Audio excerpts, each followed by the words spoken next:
এখন গাঁৱত এজন শিক্ষিত ল'ৰা আছিল।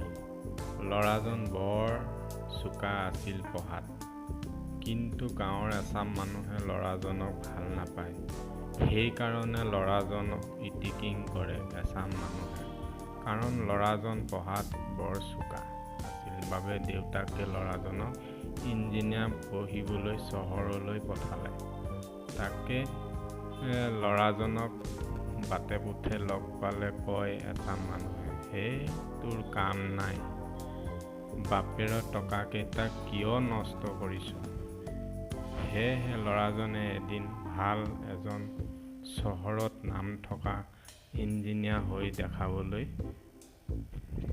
গ'ল। গতিকে এনে মানুহৰ পৰা সদায়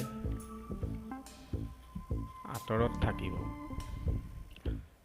যোন মানুহে আপোনাক কোনো ভেলু নিদিয়ে, সেইজন মানুহৰ পৰা অলপ ছাইড কাটি দিব লাগে।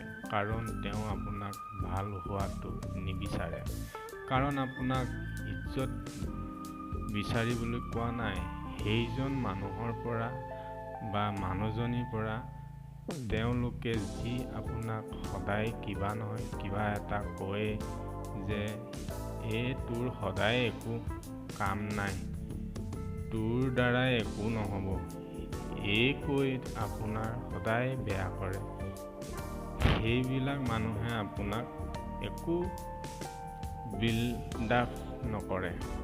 যিজনে ক'ব যে একো নহয়, কৰি যোৱা, পাৰিবা, এবাৰ ফেল, নেক্সট বাৰ পাৰিবা, ছাকচেছ হ'বই লাগিব, যোৱা, তোমাৰ ভাল হ'ব ভৱিষ্যত, এনেবোৰ মানুহক সদায় সং ল'বা। ধন্যবাদ।